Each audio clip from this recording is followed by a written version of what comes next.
along. Number 11. You would consider all these points here. This is at -3. This is at -2. This one's at 0. This one's at 2, and this one's at 3. All those are the domains. -3, -2, 0, 2, and 3. The ranges are going to be along the y value here. It's going to be -1. My color here, we'll put it in green. The range is -1, 0, put this dot, 1, 2, and 3. It's anywhere I have a dot. So those numbers in green are the range. The numbers in black are the domains. The domain is the x's, so the range is otherwise. So once again, if I look at that for number 12, here's what I'm going to get. For the domain, -2, -1, 0, there's a line on, there's a dot right there. 1, and 2. And maybe 3. There's a dot down there. So all those blue numbers are the domain. -2, -1, 0, 1, 2, 3. The range, for the green, the range is going to equal 3 because of this dot. It's going to equal 1 because of this dot on the right, 0 because the dots on the left, and -1, and finally 2, 3, -4 maybe. I'm not sure what is it.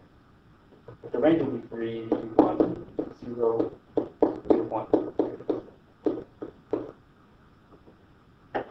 Alright, let's hurry. Moving right along, there are different ways of looking at these and determining whether they are functions or not.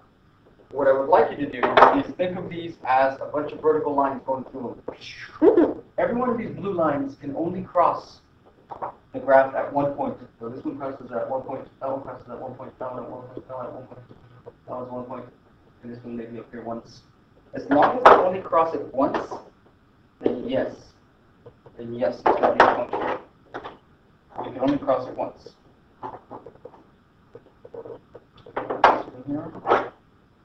This one's going to be yes.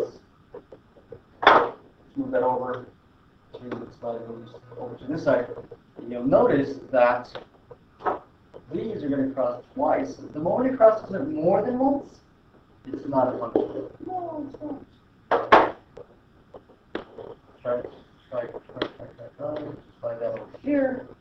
You'll notice that this one is crossing graph twice right there. So once again, it's not a function. You don't want it to cross more than once. And then this one, over here, you'll notice that all of these cross exactly one time. Every line crosses only once. Done. That one is a function.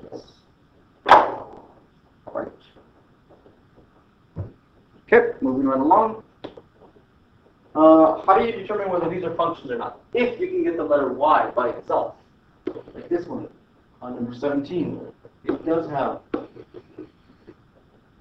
y by itself. So it's a function. This one, yes. This one, no, it has a square on it. This one, no, it has absolute value. Alright, moving right along. We don't have too much time here. Pretty much done here. All you're going to do here is going to take each one of these values, and this is x, this is y.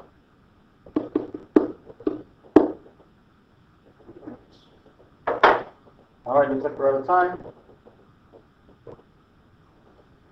And what we want to do here for the last part of this section is simply plug in the values they give you up here into the equation right in there, into the x. So notice that they've done it here.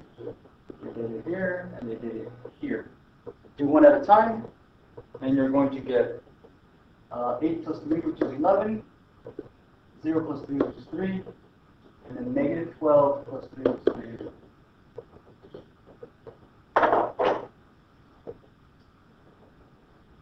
Alright, these next ones, you're going to do the same thing. Slide this back in place.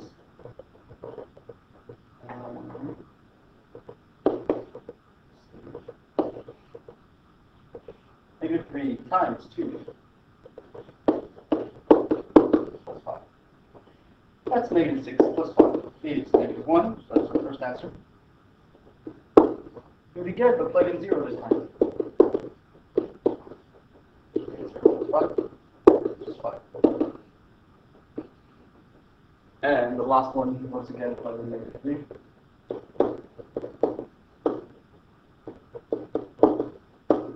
We get 9 plus 5. Alright, so for all of these, you're going to start off by plugging in 2, then you're going to plug in 0, and then you're going to plug in negative 3. You're going to get 3 answers. For every single one, you're going to get a different answer. And that's pretty much all you're going to be doing from here on to the end, which is number 30. And on page 26, you're just going to have to look on page 671 in your textbook. Try the best you can on those. Once again, if you need any help, come on into the center. Somebody will be here to help you. All right, I hope this made some sense, and I will see you later.